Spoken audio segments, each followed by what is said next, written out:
지금 이 시간에는 지난 영상에 이어서 영화 파묘에서 나타난 그 귀신이 실제로 어떻게 역사하는가에 대한 또 제 경험을 토대로 이야기하려고 합니다. 영화 파묘에서 나오는 것처럼 어떤 물리적이고 또 막 목을 돌아가게 하고 막 심장을 만지고 또는 우리가 보통 한국적인 귀신이라고 뭐 무서운 얼굴에 풀어헤친 머리 약간 고추장 묻히고 그런 귀신을 떠올리는 경향이 있는데요.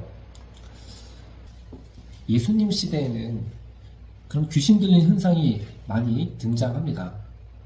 그런데 왜 지금은 귀신 들린 사람을 많이 볼 수가 없을까? 그런 생각을 하게 됩니다. 많은 사람들이 지금도 그런 귀신 들린 사람이 있냐 이렇게 생각을 하는데요. 여러 가지 이유가 있겠지만 첫 번째, 지금은 이 정신병원이 워낙 많고 또 발전을 해서요. 그런 사람들을 정신병원에 가두게 되는 거죠. 그래서 잘 볼 수가 없습니다. 또 영적인 것으로 볼 때 요즘 시대에 귀신이 많이 등장하지 않고 특별히 예수님이 활동했던 그 복음 시대에 그 귀신들이 총출동했던 이유가 뭘까 생각해 보면 세상에서 가장 강력한 빛이신 예수님이 이 세상을 비추니까요. 숨겨졌던 그 어둠의 영들, 귀신들이 그 강력한 역사에 자신을 드러낼 수밖에 없었던 것입니다. 그러니까 성령의 역사, 또 은혜의 역사가 강력히 임하면 그 밑에 숨겨져 있던 어둠의 역사도 드러나게 되는 거죠. 이 사탄, 귀신들이 전략을 바꾼 것입니다. 믿는 자에겐 이런 표적을 따르리니 귀신을 내어 쫓으며 예수님께서 귀신을 내어 쫓을 수 있는 권세를 우리에게 주셨습니다. 목사나 특정한 사람뿐만 아니라 우리 그리스도인, 모든 그리스도인은 믿음으로 예수 그리스도의 이름으로 선포하면 귀신이 나갑니다. 그러니까 사탄이 전략을 바꾼 것 같아요. 이제 예수 그리스도라고 하는 이름의 권세가 있기 때문에 어설프게 자기를 노출했다가는 쫓겨나는 거죠.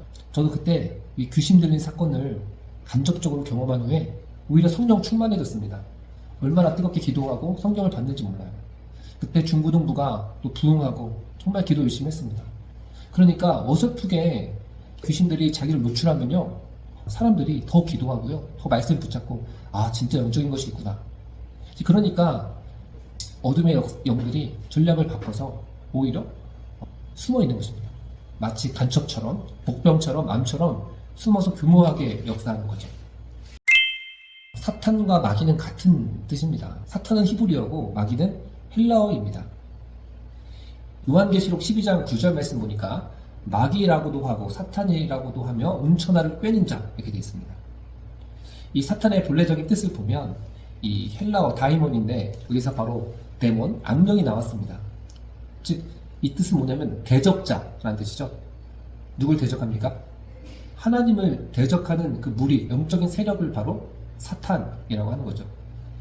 그런데 여기서 성경에서 사탄, 마귀는 단수로 기록하고 있어요. 그런데 귀신은 이제 복수로 사용되고 있습니다. 그래서 많은 신학자들이 말하는 건 사탄은 딱 우두머리고 귀신은 마귀에게 부림을 받는 낮은 등급의 악한 영들이 아닌가라고 말하는 사람들이 있습니다.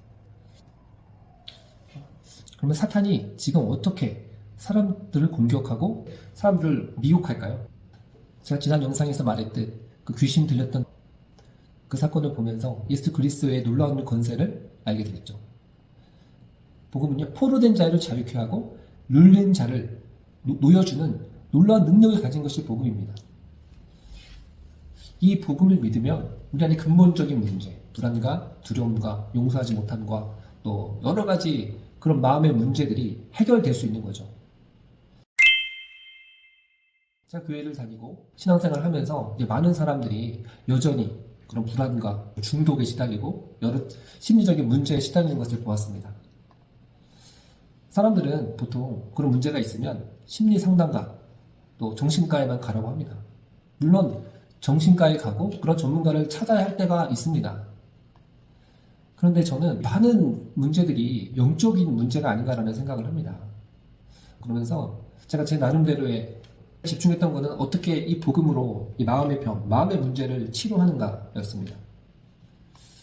제가 그런 책들을 읽고 공부하고 또 성경을 읽고 또 심리학 서적 또 상담하면서 또 느꼈던 생각이 뭐냐면 지금 사람들이 왜 이렇게 중독과 불안, 우울과 트라우마 등 왜 이런 심리적이고 정신적인 문제에 고통할까? 한 집사님이 제게 이렇게 말했습니다. 목사님, 제가 설거지를 하는데 갑자기 그 전에 당했던 그 부정적인 사건들이 있는데 그 사건들이 갑자기 떠오른다는 것입니다. 그러면서 그때 받았던 상처와 나를 힘들게 했던 그 사람들에 대한 원한과 분노가 불길같이 일어났다는 것입니다. 그래서 제가 물어봤어요. 그 일이 얼마나 지났습니까? 그랬더니요.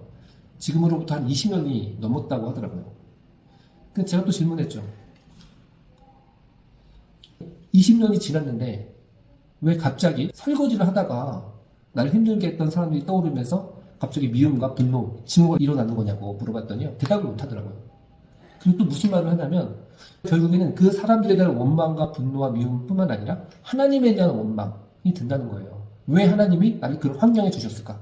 왜 하나님이 막지 않았을까? 라고 하면서 하나님을 향한 실망감과 적개심이 일어났다는 거죠. 제가 질문했습니다. 성도님 혹시 그런 생각을 불러일으키는 것이 사탄의 생각, 어둠의 역사라고 생각해보지 않았습니까? 라는 질문을 던졌더니 그분이 정말 그런가? 이게 내 생각이지 무슨 사탄의 생각이야? 라고 넘어가는 것처럼 보였어요. 잠언서에서는 이렇게 말합니다. 무릇 지킬 만한 것보다 더욱 네 마음을 지키라. 생명의 근원이 이에서 남입니다. 마음을 지킨다. 마음을 지킨다는 것은 뭐죠? 생각을 지키는 거예요. 생각. 마음과 생각은 정말 깊은 연관이 있습니다. 마음은요, 생각이 펼쳐지는 장이죠. 생각이 없는 마음이 있을 수 있습니까? 없어요. 인간의 중요한 특징이 있습니다. 인간은 생각하지 않을 수 없는 존재라는 거예요. 그래서 이 파스칼은 인간은 생각하기 위해 만들어진 존재라고 이야기하죠. 또 인간의 정체성을 생각하는 갈대라고 했어요. 인간만이 다른 피조물과 다르게 생각할 수 있다라고 말했습니다. 또 파스칼은요, 모든 인간의 불행은 혼자서 방 안에 앉아있지 못하는 데서 비롯된다 라고 말했죠. 무슨 말입니까? 사람이 혼자 가만히 있잖아요. 그러면 어떤 생각이 드냐면 나는 참 소중하다, 나는 참 행복하다, 그런 생각을 하는 게 아니고요, 온갖 부정적인 생각들이 막 일어납니다. 인간이 죄성을 가지고 있기 때문에 그냥 인간이 근본적으로 부정적인 생각을 하는 존재라는 거예요. 방 안에 혼자서 앉지 못할 만큼 부정적인 생각에 사로잡히기 때문에 그걸 잊기 위해서 전쟁을 일으키고 또 중독에 걸리고 싸움을 일으키고 그렇게 한다는 거죠. 이 오스트리아 철학자 에드먼트 후설이라는 사람은요, 의식은 지향성을 갖고 있다는 말을 했습니다. 지향성. 물이 아래로 흐르죠? 연기가 하늘로 올라가듯이 마음은 항상 무언가를 향할 수밖에 없다는 거예요. 무언가를 생각할 수밖에 없다는 것입니다. 생각은 진공을 허락하지 않아요. 항상 무엇인가를 생각할 수밖에 없어요. 그러니까 생각하고 싶지 않아도 뭔가 생각은 해야 되는데 생각의 컨텐츠를 그 마음에 제공하지 않으면 어떻게 되죠? 직장에서 들었던 그 상사의 잔소리, 또 과거에 내게 상처 줬던 그 생각들이 일어나는 거예요. 그때 그 생각을 누가 주는 거예요?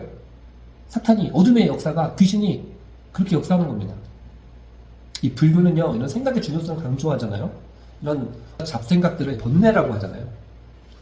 그리고 이 번뇌가 어떻게 우리 마음 가운데 일어나는가 보면요, 자신의 감각으로부터 그런 번뇌가 시작된다고 하는 거죠.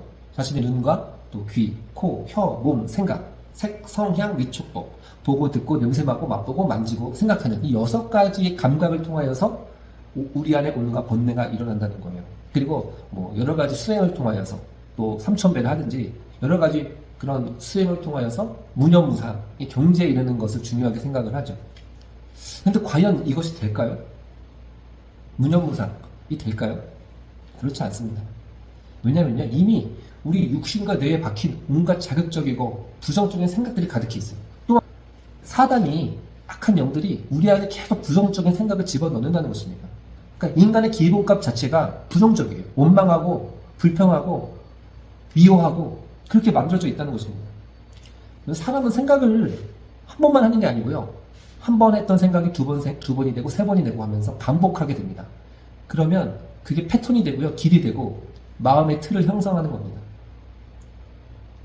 사탄이 던지는 생각들이 자기도 모르게 마음의 패턴이 되는 것입니다.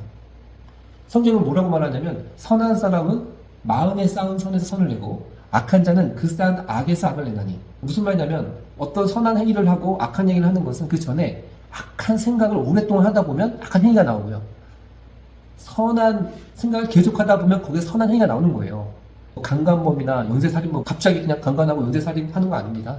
오랫동안 생각과 사고가 죽이고 또 강간하고 또 그런 음란물을 보고 그리고 폭력물을 보고 그 잔인함에 점점 생각이 굳어져면서 행동으로 나오게 되는 것이죠. 사탄의 주 공격 무대는 수면 아래예요.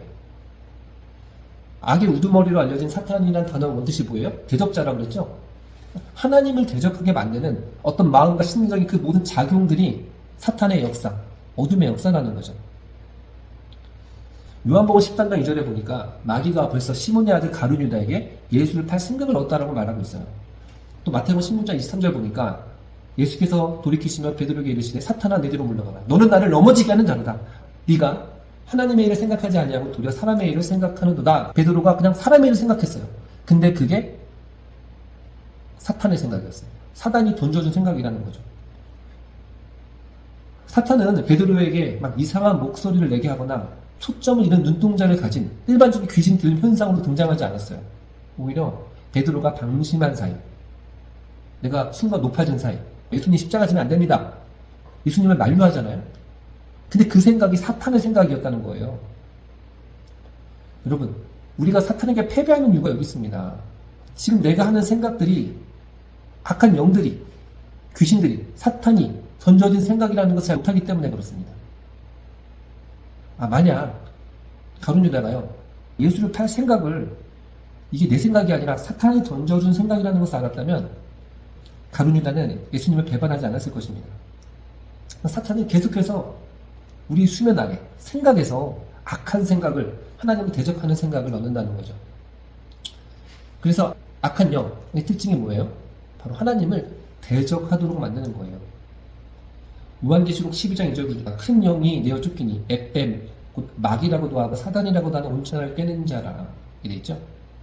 온천하를 꿰요. 어떻게 꿰입니까? 하나님을 대적하도록 만드는 거예요. 한 청년이 불면증에 시달리고 있습니다.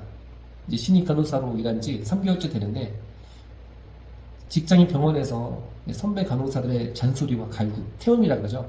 비아냥거리는 말들을 계속 듣는 거예요. 근데 문제는 뭐냐면 직장이 끝난 이후에도 병원을 떠나도 그 생각이 병원을 떠나지 못하는 거예요. 계속해서 나를 조롱하고 또 내 실수를 지적하고 그랬던 그런 선배 간호사나 또 그런 주위 환경들 계속 묵상하면서 죽고 싶은 충동, 보복하고자 하는 그런 분노 등 그런 생각들이 계속 커져 나간다는 거죠. 그러니까 어떻게 하냐면 가만히 있으면 그 생각들이 계속 나니까 게임을 하고 쇼핑을 하고 막 웹툰에 중독되어 가는 것입니다. 여러분, 왜 그렇습니까?